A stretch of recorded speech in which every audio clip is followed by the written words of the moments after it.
विश्वभूषण महामानव डॉक्टर बाबासाहेब आंबेडकर यांच्या जयंती उत्सवाचं औचित्य साधून आम्ही दर्पण प्रबोधिनी सिंधुदुर्गच्या वतीनं गेले 2 दिवस महाविद्यालयीन गट राज्यस्तरीय वक्तृत्व स्पर्धेतील काही निवडक स्पर्धकांचे सादरीकरण आपण यूट्यूबवर पाहत आहात। महाराष्ट्राच्या कानाकोपऱ्यातून स्पर्धकांचा उत्तम प्रतिसाद मिळाला। अनेक मान्यवरांच्या मार्गदर्शनात्मक सदिच्छाही आम्हाला मिळत आहेत। आपण सर्वजण या अभिनव उपक्रमाला उदंड प्रतिसाद देत आहात। तुम्हा सर्वांचे पुन्हा एकदा स्वागत। आज स्पर्धेचा 3रा दिवस। आजही काही निवडक स्पर्धकांचे सादरीकरण आपण पाहणार आहात। सर्व स्पर्धकांचे मनापासून स्वागत करून सुरू करत आहोत वक्तृत्व स्पर्धेचा 3रा भाग।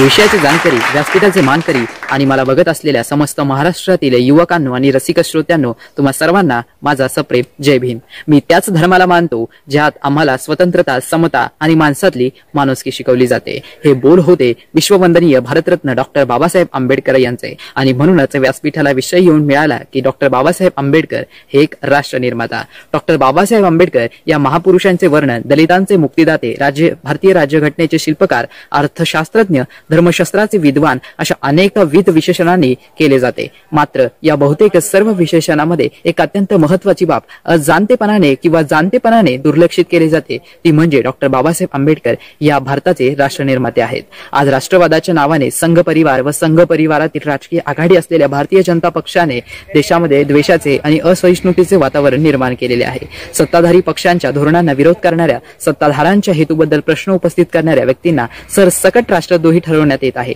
या पार्श्वभूमीवर डॉक्टर बाबासाहेब आंबेडकरांची राष्ट्रवादाची संकल्पना काय होती हे समजावून घेणे आवश्यक आहे। स्वातंत्र्यानंतर 26 जानेवारी 1950 पासून राज्यघटनेचा अंमल या देशात सुरू झाला। या दिवसापासून जगाच्या पाठीवर एक नवे राष्ट्र भारत या नावाने अस्तित्वात आले।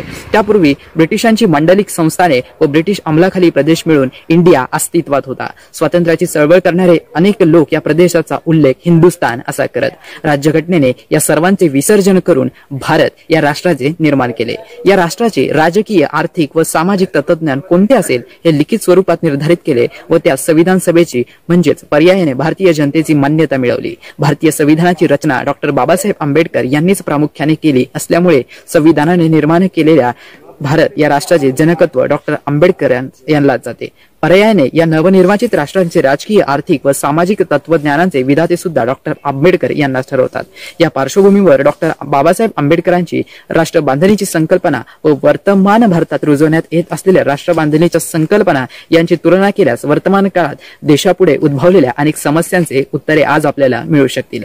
राष्ट्रांची प्रयत्नपूर्वक निर्मिती करावी लागते। वर्तमान भारतात राष्ट्र ही संकल्पना अत्यंत ढोबळ स्वरूपामध्ये वापरण्यात येते। बहुसंख्याक लोकांना असे वाटते की विशिष्ट चालीरीतींचे पालन करणारे, समान श्रद्धा स्थानांशी, प्रतीकांशी, परंपरांशी, पूजाविधींशी बांधिलकी मानणारे व विशिष्ट सीमारेषांनी निर्धारित केलेल्या भूप्रदेशात राहणाऱ्या लोकांचे मिळून राष्ट्र बनते।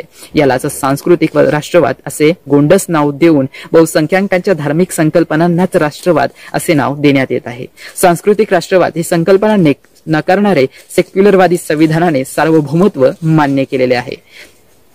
नागरिकांना कायद्यांचे पालन करणे शिकवले, जाती धर्मात सलोखा निर्माण केला म्हणजेच राष्ट्र निर्माण झाले असा भाबडा समज बाळगून याबाबत डॉक्टर बाबासाहेब आंबेडकरांची भूमिका समजावून घेतल्यास या धारणा किती अज्ञानमूलक आहेत हे दिसून येते।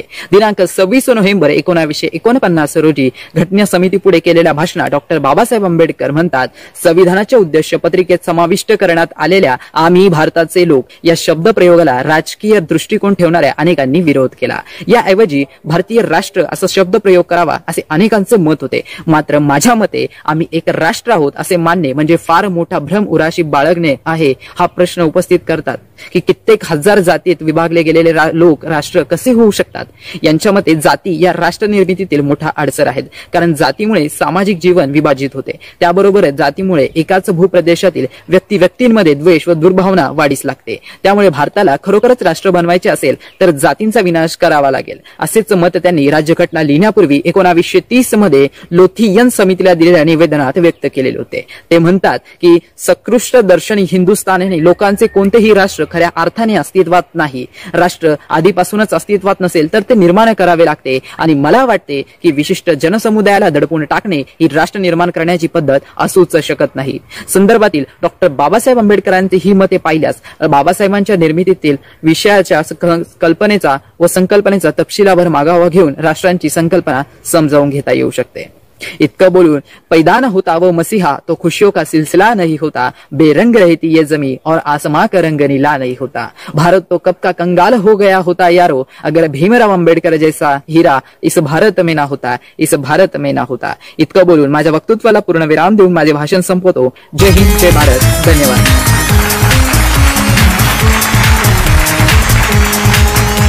शिक्षणातूनच सर्वांगीण परिवर्तन होऊ शकते.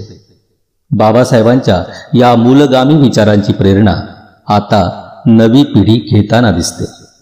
आज असंख्य तरुण उच्च शिक्षणाबरोबरच सामाजिक वास्तवतेचं सजग भान ठेवून व्यक्त होताना दिसत आहेत. राष्ट्र निर्माणाच्या प्रक्रियेत आणि लोकशाही संवर्धनासाठी अजून मोठ्या गतीनं तरुणांनी पुढे येण्याची गरज आहे. यासाठी गरज आहे अशा तरुणांच्या वैचारिक प्रगल्भतेला कुणीतरी प्रोत्साहन देण्याचे.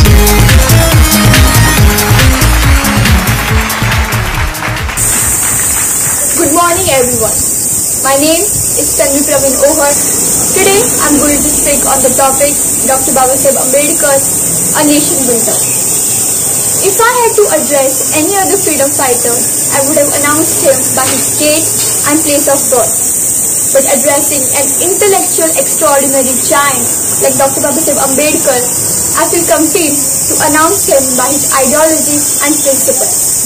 Because a visionary global scholar like Dr. Babasaheb Ambedkar is not defined by the era or place he belonged to, but how he made the world a better place.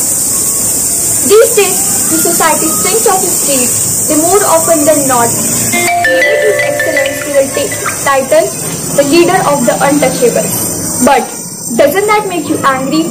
Doesn't that restrain his paramountcy and the infinite amount of work he has done for our country? Dr. Babasaheb Ambedkar was not just a leader of the untouchables. He was a nation builder. Here's how. After analyzing the 395 articles of the Constitution of India, which is the supreme law of India, it dawns on us that Dr. Babasaheb movement did not only provided water to the degraded leaves of the scheduled caste community, but every leaf of the tree that is this nation. Born as Diva Sabkal on 14th April 1891, Dr. Babasaheb Ambedkar was born in the town of Meru. He later changed his name to Bhimrao Ambedkar after securing admission in the University of Bombay Elphinstone College. Education never guarantees greatness, but the one who suffers exclusion from society since his childhood, the one who bears the excruciating pain of being told not to even enter school premises, not to even touch the water jug, and not to even cast his shadows on the Hindu Savarnas, and still goes on to become the first South Asian to achieve doctorate degrees from high esteemed universities like the London School of Economics and the Columbia University. That's Dr. Ambedkar. The Reserve Bank of India was a blessing from Dr. Ambedkar because it was formed on the thesis called The Problem of Rupee in India, which was written by Dr. Ambedkar for the Columbia University.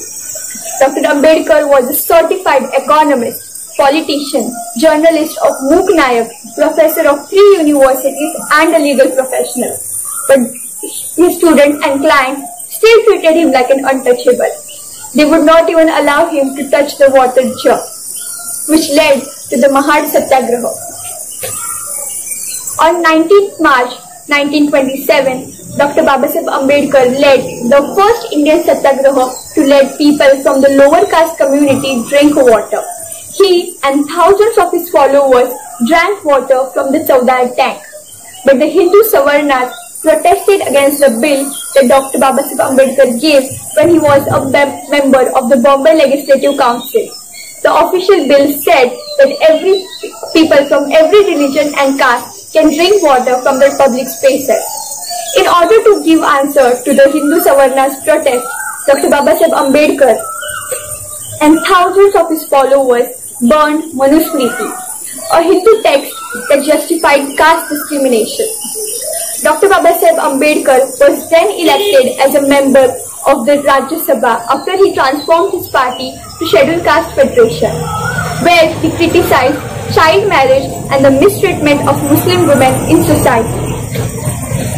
Adults today can work from 9 to 5 instead of 15 long hours like their ancestors did, all thanks to Dr. Ambedkar, the one who was elected as the first Law Minister of Independent India and the chairman of the Constitution Drafting Committee, that's Dr. Babasaheb Ambedkar.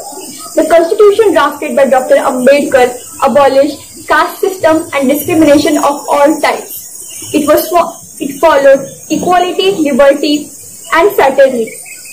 Dr. Babasaheb Ambedkar explained the need for a system of reservation and included it in the Constitution. Dr. Babasaheb Ambedkar also gave many economic and socio-political rights to women. A father's inheritance property could only be given to his son and not his daughter. Women had no say in divorce, marriage, employment, birth control, and they could not even select their own husband.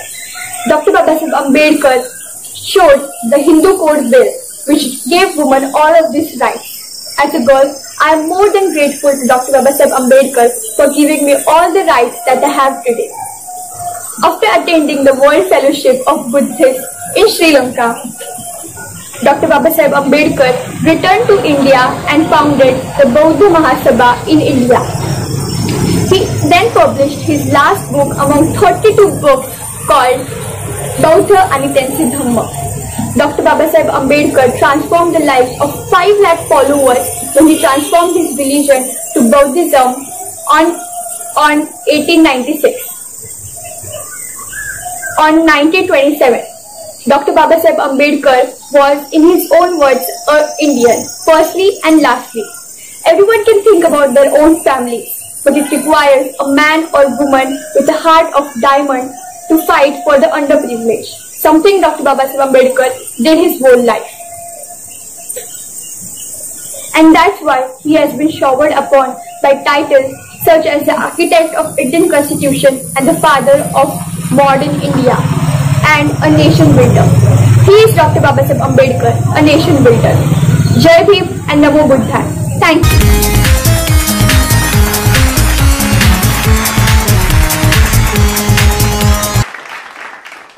राष्ट्रनिर्माण हा doctor Babasaheb Ambedkar यांच्या समग्र आंदोलनाचा मुख्य हेतू होता. स्वातंत्र्य, समता, बंधुता आणि न्याय या मूल्यांवर आधारित लोकशाही दिष्टीत राष्ट्राची निर्मिती व्हावी यासाठी संपूर्ण जगाला त्यांनी सम्यक संबुद्धाचा मार्ग दाखवला. भारतीय राज्यघटनेच्या पानापानावर त्यांनी अखंड राष्ट्रनिर्माणाचं स्वप्न पाहिलं.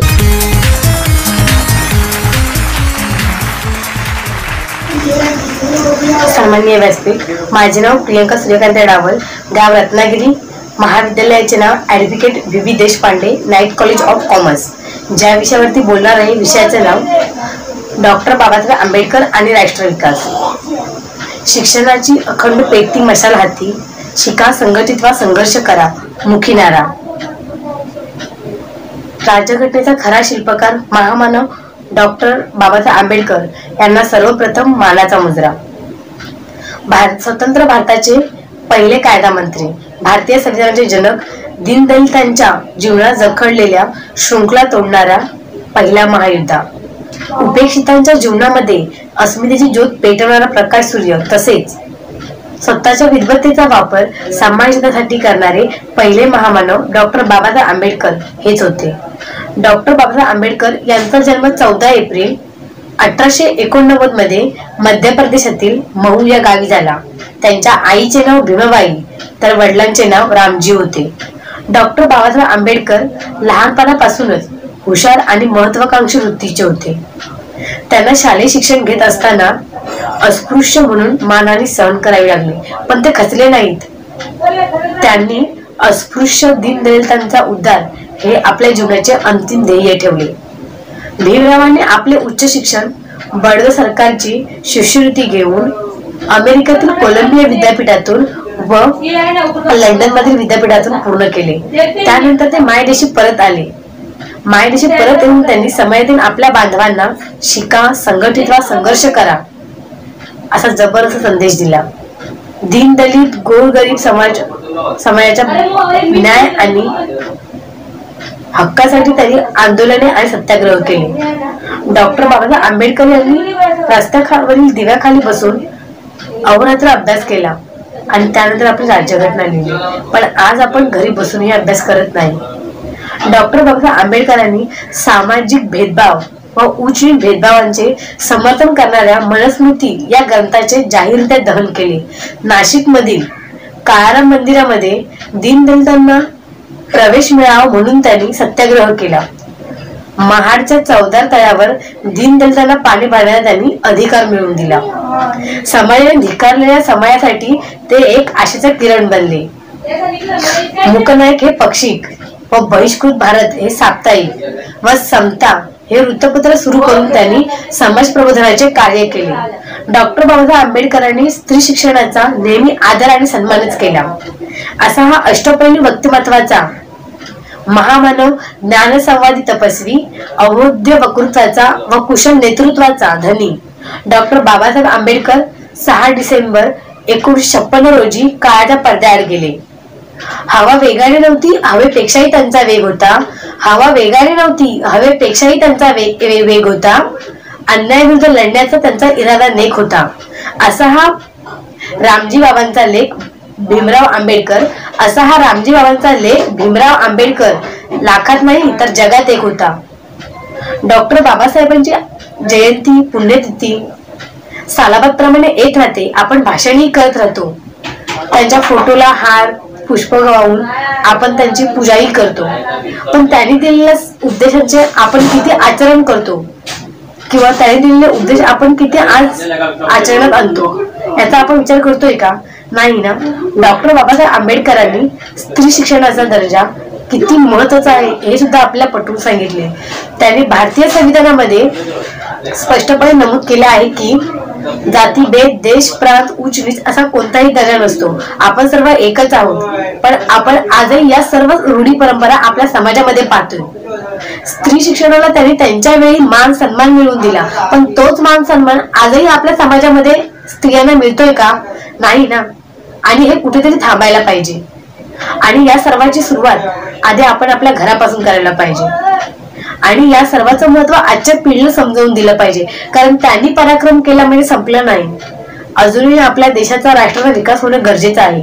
आणि जर आपल्या समाजाचा विकास नाही तर आपल्या राष्ट्राचा विकास नाही. आणि आपल्याला जर आपल्या राष्ट्राचा विकास करायचा असेल तर सर्वप्रथम आपल्या समाजाचा विकास करायला पाहिजे. समाजाचा विकास करायचा असेल तर आपल्याला आपल्या घरापासून सुरुवात करून आधी विद्यार्थ्यांना आपण कुशल आणि कुशाग्र बुद्धीचं करणं जरुरी आहे. हे सर्व शिक्षकांनी सुद्धा ध्यान देणं गरजेचं आहे. आणि आज आपण आपल्या पाल्याला स्कूलमध्ये पाठवतो, शाळेत पाठवतो, इथं आपला विषय संपत नाही. आपण त्याला समाजामध्ये ठेवताना, समाजामध्ये वावरताना त्यांना समाजाच्या दृष्टीने नाही तर एक राष्ट्र विकास या गतीने आपण त्याला पुढे नेलं पाहिजे. आज आपण आपल्या पाल्याला आपल्या प्रकारे जितकं ज्ञान देता येईल तितकं ज्ञान दिलं पाहिजे. कारण हाच तर मेन आपल्या राष्ट्राचा विकास आहे. एक विद्यार्थी, एक पाल्य हा सर्वप्रथम राष्ट्र विकास आहे. जर त्याचा विकास झाला तर आपल्या राष्ट्राचा विकास निश्चित आहे. धन्यवाद.